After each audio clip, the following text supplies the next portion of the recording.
we're not advocating people do drugs. We're saying if people do drugs, they should be able to know precisely what they're putting into their bodies so they don't kill themselves. I'm Colin Burrows, and this is the Woodstein Media Podcast, Episode 3.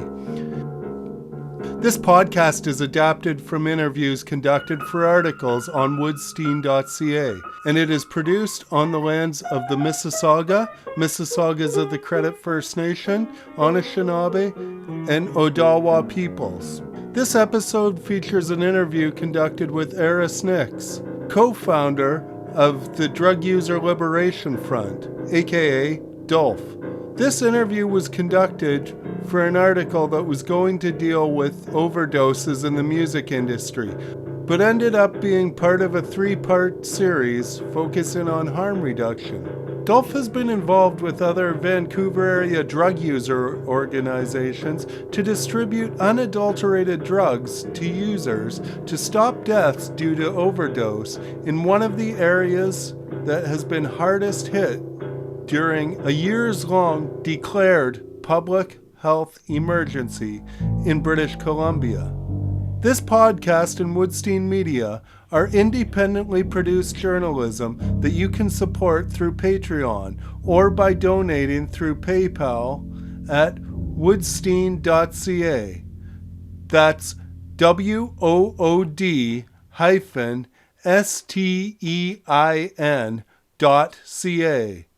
Thanks for your interest and support. If you enjoy this podcast, you can support it by listening to more episodes and liking, sharing, subscribing, or reviewing them. Okay, well, I guess let me give you a ton of background here. So I'm one of the co-founders at DULF, myself and Jeremy Calicum. DULF's like a public policy change, kind of advocacy organization that's moving more into praxis these days because the government isn't doing anything. I also have like a huge background in the arts sector. So I'm the president of the Black Lab Arts Society, which is like a venue right next to the Ovaltine at Main and Hastings in Vancouver. And I've done a bunch of work with the community to put out LPs, like compilation LPs of street musicians in the neighborhood.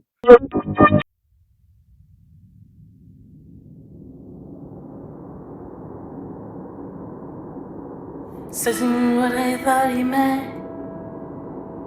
We said the fields of flower, but I guess you there life fade at a writing to the voice phrase and the message tape and whatever way we push it now it's gonna make see the country states religious made and I hate your face when you lie when you lie when you lie.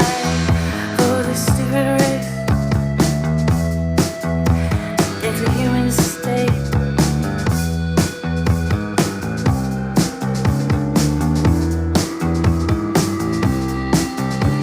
Got another way of living, pushing the steel into the sky. Galaxies before, landed before we've cried. Watch you die, watch you stand in line while they use your life. To the voice raise and the message take, and whatever way we push it now it's gonna make. You see the conquered states, religious maze, and gotta hate your face. You lie when you lie when you lie. Oh, the stupid race. It's a human state.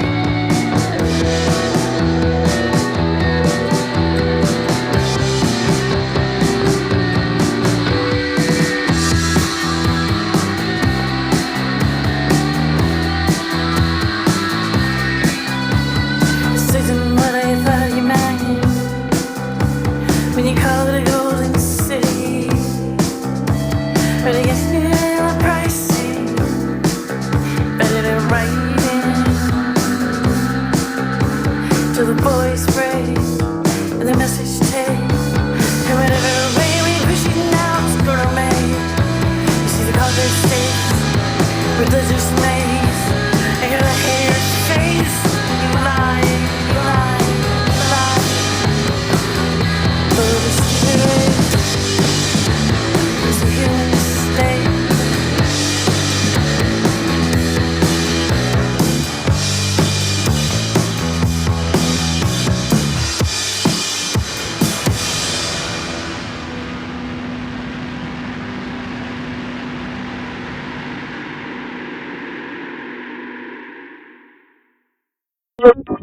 That was Human State by Tangent Quo off 100 Block Rock 2. Available from incidentalpress.bandcamp.com. Be sure to check out the lyrics when you're there, because the music on the compilation represents the people of Vancouver's downtown east side, and they sum up their lives better than most of us journalists attempting to tell their stories can. Largely because I can't support myself off art because I'm not a very good artist. I've worked in harm reduction because I have a background and an experience and a relationship with the community. You're not in Vancouver, are you? Or you No, are? I'm in Ontario. Yeah, so I don't know how much you know about the overdose crisis specifically in BC, but BC is the hardest hit province and the only province with a publicly declared public health emergency. So ostensibly, what's happened in BC is the opiate supply has gradually been replaced with stronger and stronger synthetic opiates. So fentanyl, carfentanil, blah, blah, blah. And I guess because of COVID, you get this balloon effect where because fentanyl becomes harder to import, people start using benzodiazepine. So you see fentanyl and atizolame come into the drugs, like people walking around naked, no idea where they are, missing all their stuff. If you're shooting benzos, like, Xanax, I guess would be like a conventional example, you just go into this like blackout state.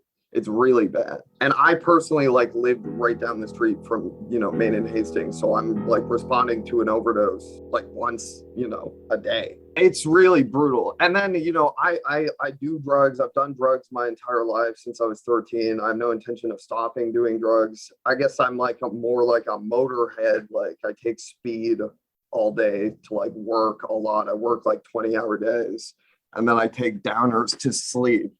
And then I crash. Eventually I'll be I'm going crazy. I need more sleep, and then sleep for 4 days. So, I think from my perspective, just public education about drugs is really lacking.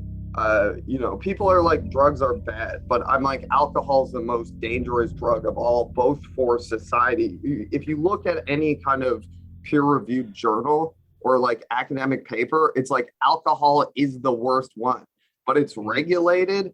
And, the government taxes it for healthcare, Why? Because when we imposed prohibition, organized crime increased, enormously in power. The toxicity of the alcohol supply skyrocketed. And, the alcohol became more potent because it was easier to smuggle. I think this drive towards the strongest synthetic opiate, it's whatever is ready to hand, people will use. It's like huffing gasoline. I'm if you can get fentanyl on the corner, you'll get fentanyl. If you can get alcohol, if you can get whatever, but it's whatever is right there, whatever your friends in your community are using, you'll use. And to bring this all back to the context of music and overdoses, what we're really seeing, most musicians, I know very few musicians who are quite stable who are doing fentanyl. Most musicians are doing things like Xanax, cocaine, party drugs, which aren't that contaminated with opiates really, but crack cocaine and methamphetamine especially, because they're frequently sold by dealers in conjunction with fentanyl, low-level street, dealer mix-ups happen, or people get pressed pills, they go buy Xanax and it's just fentanyl pressed in a pill, and that kills them, right? So, and I've had a lot of friends who are musicians die. And I guess, eventually I've worked for the government. I've been blacklisted by the government. Now I'm unblacklisted in this hilarious twist of fate because I've been right the whole time. I used to work for the British Columbia Center for Disease Control as their peer operations coordinator or whatever the fuck my position was. And they were paying me to advise on drug policy, blah, blah, blah, public health crisis. And I was just your prohibitionist framework is killing everyone we know, and you guys can fix it, and you're not doing anything. You're basically murderers. And they dismissed me for being abusive towards the other staff, right? So anyway, so then, you try and do everything the illicit route, and you're if we have drugs where people know precisely what they're putting into their bodies, their risk of overdose death is nullified. we're not advocating people do drugs. We're saying if people do drugs, they should be able to know precisely what they're putting into their bodies so they don't kill themselves. And so DULF historically has done this kind of episodic compassion club thing where we give out drugs for free to local drug user groups who screen the people that receive the drugs. So over the age of 18, already using illicit drugs, I'm like, this is killing one person a day in Vancouver, sometimes more. And we're over 10,000 people have died in British Columbia since the beginning of the crisis. And those are it's like reduced the life expectancy, and the majority of people who are dying are like in my age group, like 30 to 59, I guess. And so we're now being like, I guess we have to start scaling out a model where we're providing people with their supply of drugs, which, from the perspective of money, I'm like, even to support our initial pilot that we're going to try to run in July, I'm like, we can only support 12 people because we're trafficking $250,000 of illegal narcotics per annum to support them with no government protection, right? Strangely, though, the Municipal Health Authority, and all this information is on DULF's website, www.dulf.ca. The Municipal Health Authority, the Municipal Police Force, City Hall, like all these people, the First Nations Health Authority, blah, blah, blah. It's like the Canadian federal government is like, fuck you. And everyone in Vancouver who's like close to this crisis is like, yeah, you guys are cool, like you're doing it. But it's like a monumental, like I'm an artist, man. I didn't want to be involved in public policy. Like the reason I started working in the shelter system to begin with was I was like, this pays really well and I can work like 2 shifts a week and live in this like, 8 foot by 8 foot room for $300 a month and just do whatever I want. Like I don't have to work. And now I'm working like 80 hours a week trying to sue the Canadian federal government because, from our perspective, it's the Controlled Drugs and Substances Act. It's a way, drug policy legislation works that's causing this kind of genocidal catastrophe for people who use drugs. Sorry, I know that was a mouthful, but there's a lot of moving pieces in what's going on, unfortunately. I wish it was just like straightforward, like now everyone stops dying because I'm like every week somebody I know dies. I'm like down here, it's like a fucking killing field. They're like mopping the floor with people. Monsters stuck in your head. Monsters under your bed. We are monsters. Oh, we are monsters. Oh. I am addiction. You could catch me in the kitchen. You could catch me at the store. Maybe catch me on the corner of the Great White North. Valley, Phoenix, Arizona, El Mexico, across the globe. Maybe in your head, maybe in your nose. I am something that you shoot, something that you smoke, someone that you knew. I am someone that you know, someone in your crew, someone in your home. Truth be told, I'm everywhere I get around, yo. Once I grab a hold, I ain't never letting go. Don't stop till you're broke, won't stop till you're cold. I will break you down till your soul corrodes. Come walk with me, it's a long, lonely road. I'm the reason no one you know is picking up the phone. Cause you thought you knew, thought you know, thought you could control my appetite. Don't I have a venomous bite? I know, I'll make you sick to your stomach, right? Monsters stuck in your head. Monsters under your bed. We are monsters. Oh, we are monsters. Oh. I'll meet you at a party, meet some gin with Bacardi. You got them girls acting naughty, damn, look at that body. Now from this place, your progression begun. You better recognize, son, yeah, it starts when you're young. And at first you're like, fuck yeah, shit, this is fun. Then depression it comes, just so I take it and run. But for now, just relax, enjoy yourself. Look at what I got here, dog, real top shelf. This the kind of shit that make you feel like your face melt. Take a little hit of this, man, yeah, it do you real well. Now I got you like a spell, and I'm taking you to hell. Hold on tight, what I told you, better watch that third rail. What you thought this was a joke, some kind of fucking folk tale? Go drill, oh yeah, you caught up in the dope now. money gone, you broke down, cold down, can't slow down. Wow, I got you by the throat now. Monsters stuck in your heart. Monsters under your bed. We are monsters. Oh, we are monsters. Oh. Now everyone wanna help, but they don't know what it is. Your parents, your kids, man, and all of your friends. See, it's not just what you did, now it's how you live. And your people stop to give, so you take. And the distance it creates is like a whirlwind earthquake. Your world shifts and shakes, your body breaks, your heart aches. Yeah, you're coming with me, I'ma take you to a place so dark, so cold. I own your soul. I spit bricks laced with the sickest addictions, twisted dirty tricks, bloody fingertips afflicted. Got you picking up syringes and fixing them and sticking them in your bitch. Dope sick, pin slipping, broken veins you can't hit, so you miss. Now she's bitching and flipping and getting pissed. Can you feel the friction? Tension is building up in your head. Start to tripping, yelling and poking them holes in yourself. Dripping blood on the floor, man. What the hell you gotta? Monsters stuck in your head. Monsters under your bed. We are monsters. Oh, we are monsters.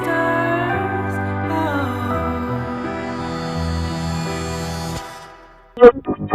That was I Am Addiction by Disguise off of 100 Block Rock 2, available from incidentalpress.bandcamp.com. It's illegal what you're doing right now, right? Like Incredibly, yes. Yeah. So just knowing that, I don't care. I sent the federal government a signed, affidavit that says I'm trafficking drugs. I'm doing the right thing. I'm like, if my friends are doing drugs, I want them to know what they're taking. We're not making, that's the thing. We're not making any money. We're not criminals. I'm like, we buy drugs. We buy like an ounce of cocaine, test it for purity rigorously using like 5 types of testing, immunoassay, FTIR, mass spectrometry, nuclear magnetic resonancy, 4 types. And then once we've done all that and are like 99.9% sure we know what the drugs are, we box them in boxes that you can tell if they've been opened, label them, and then sell them at cost, And we also have a program where hey, don't jump out the window, crazy cat. We also have a program where we crowdsource money. So all of this is like crowdsourced. Like we don't have any government funding for the drugs, obviously, because, it's illegal. But I'm like, the causal chain of like, who's at fault here? It's like, are the people giving us money? Because everything's very explicit and above board. We're like, we take your money, we go on the dark web, we use cryptocurrency, we buy drugs, we get the drugs, we test the drugs, and then we redistribute them without making any profit. And no one we've given out like 310 grams of drugs or something, and no one has ever overdosed off our drugs, ever. 0, fatally or non-fatally. So I'm like, I think like a lot of the problem is the impurity and the toxicity of the drugs and people just not understand. There's no public education. There's no labeling. Imagine this. Imagine walking into a liquor store and every bottle was blank and opaque. And some bottles had methanol and some cans had methanol and some cans had vodka and some vodka bottles had, beer in them. And then you just have to drink it, right? I'm like, it doesn't make any sense. It's like, it is a market, and it's a market people are going to access, and it needs to be regulated. And at the end of the day, that's what DULF is saying. I'm a crappy artist. I want to go in my corner and make my crappy art. I don't want to be involved in bureaucratic, Kafka-esque public policy, But I will be if I have to be, because I'm watching everyone I know die.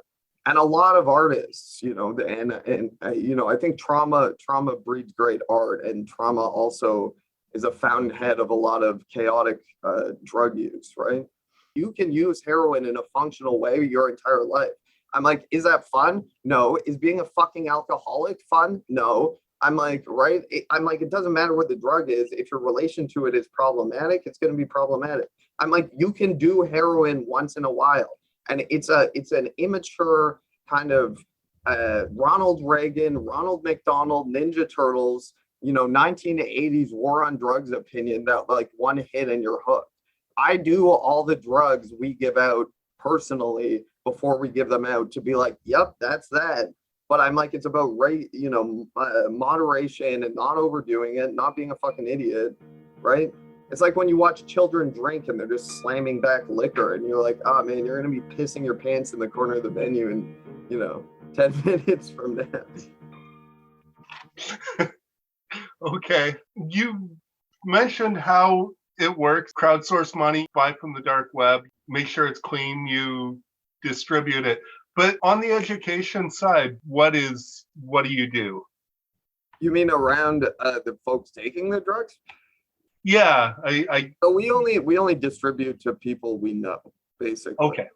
So the network, we operate through drug user groups, which I guess there's a lot of this that I feel like is very BC centric, and a lot of it is very Vancouver centric. So I'm trying my best to explain this huge archipelago of shit because it's really confusing.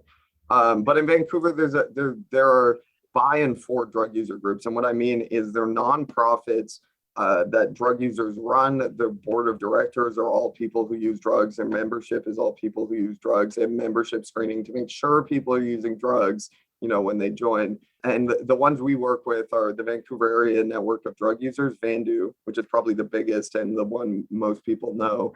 The Coalition of Peers Dismantling the Drug War Society, Western Aboriginal Harm Reduction Society, and British Columbia Association of People on Opiate Maintenance. So these are, I know the membership. The community down here is very close knit, and even if there are like 10,000 injection drug users, I guarantee you I know half of them by name, right? So it's not like we're going outside of school and giving away the drugs. So it's like a very communitarian, because there's meetings and there's protocol and people are talking and there's data and there's follow-up and there's research. So the education component really comes in with that community building and bringing people together and talking about stuff, and talking about people's experiences using the drugs, right? I think a lot of this is uncharted territory because the vast majority of research in addictions medicine is kind of focused on treatment and recovery and abstinence, and like the vast majority of people who use drugs use them unproblematically, just like the vast majority of people who drink don't have drinking problems. So I think that the narrative around drug use is it's all messed up. But the other thing I can say is, like, if on a broader level of education, I'm like, our rhetoric around drugs is like, don't use drugs, or if you're going to use drugs, don't use alone, but not like, how much drugs can you take before you overdose? Like, what are limits of how long can you do heroin before you get dope sick? Because these are all like actual pragmatic pieces of information. Or if your friend overdoses because you're at a high school party, how do you administer naloxone? What are the steps to administering naloxone? So right now, it's like we're preaching or teaching an abstinence-only education curriculum. But you're saying instead of doing that, there should be drug ed, like sex ed or something. Yeah, exactly. And I also think with alcohol, with anything, they do it with cigarettes too. And I'm like, if you look at the rate of smoking, cigarettes are still legal, but I'm like, what they've done with public education around cigarettes is greatly reduced, the amount of cigarette consumption, right? So I'm like, it's a social framework of your society that makes people do drugs or not do drugs, and a lot of it comes with like poverty and trauma. I'm also like, drugs are fucking awesome, man. Like, personally, I'm like, I love cocaine. I wish it wasn't such a conflict resource and a problematic thing, but I'm like, I wish oil wasn't a problematic thing either. I'm like, there are things you consume, food, clothing, it's all fucked up. And I'm like, yes, we should regulate these industries better, but I'm like, the thing isn't to be like, oh, cocaine's bad, so don't do it. I'm like, it's fucking awesome. And that's just my personal opinion on the drug.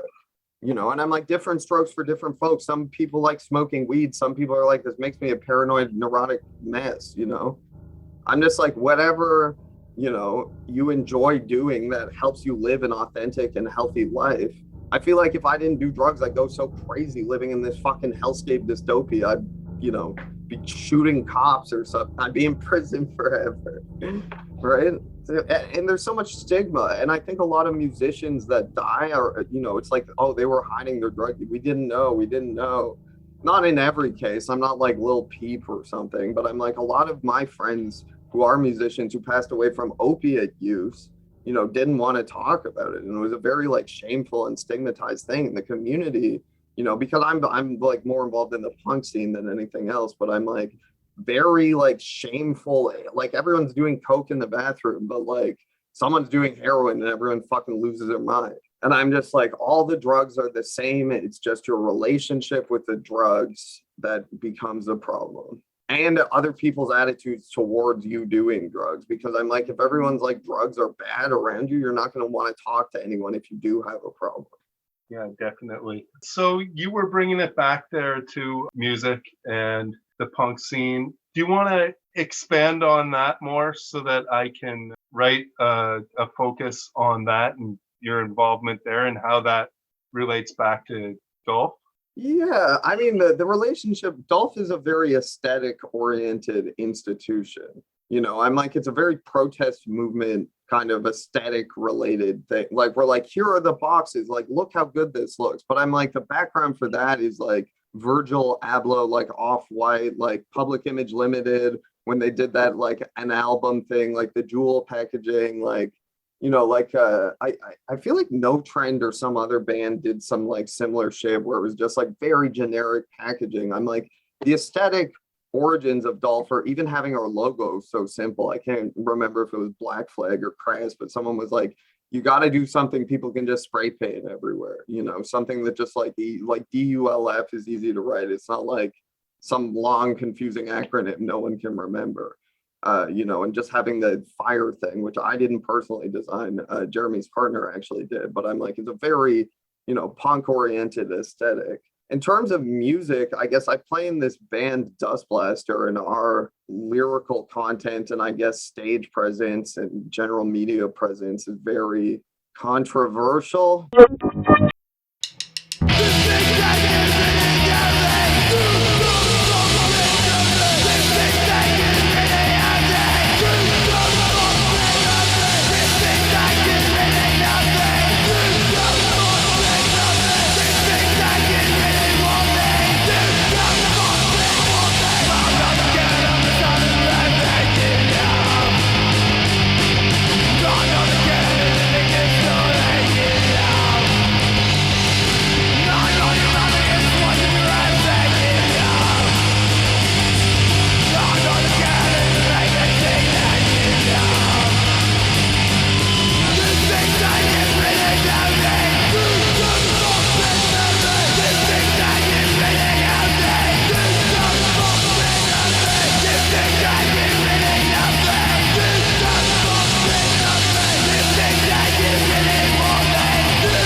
That song was Ian, Mr. Mistopheles, Mackay by Dust Blaster off the album Free Drugs for All, available at dustblaster.bandcamp.com. There's a lot of rhetoric about the legalization of drugs, and we It's not something people really want to talk about in music, though. I feel like you know, Griselda, there are some like hip hop groups, East Coast hip hop groups, you know, Benny the Butcher, West Side Gun, Conway the Machine, that are like talking about drugs in a real way, but it's also from the perspective of being like a drug dealer, you know. And there are people that do kind of like warning songs like that, you know, don't do drugs, but no one's like really examining the issue.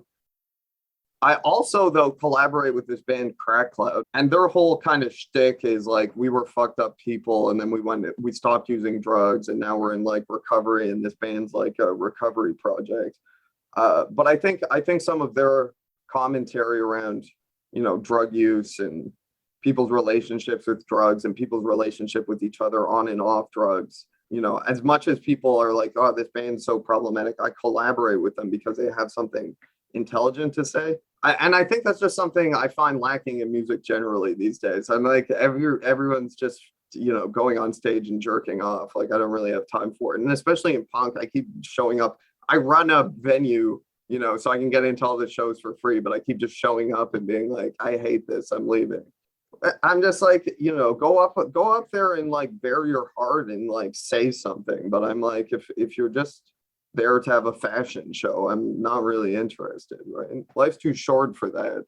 And that's something I've discovered from watching so many people die. I'm like, Jesus Christ, life's short, you know? And as a drug user, I'm like, it only takes one time to fuck up to die. Just once. You just have to fuck up once. And I'm like, I'm really safe, obviously, because I'm doing all the safe drug shit. But I'm like, people offer me drugs at parties, and I'm just like, yeah, sure, why not? Whatever, you know. It's not a good situation.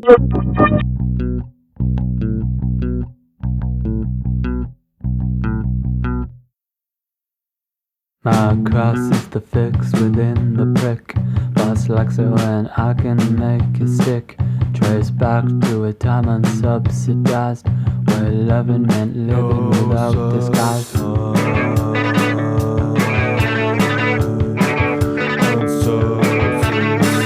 Young blood called commerce led astray.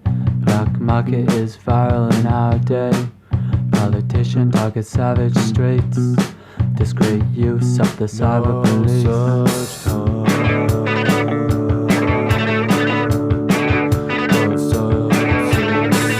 Fill a gap for the generation with the latest entertainment sensation. Your cardbox has autonomy, the main program that keeps you free.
That was Time Unsubsidized by Crack Cloud off their self-titled debut from 2016. Thanks for listening, and thanks to Eris Nyx for the interview and all the great work she does to help save lives. Check the description wherever you are listening to this for links to more information, or visit woodstein.ca. That's WOOD-STEIN.ca.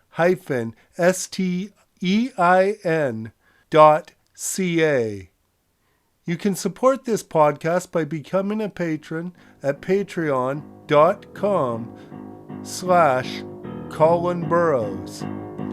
Like, share, comment, follow, and support Woodstein Media and this podcast, and have a wonderful day.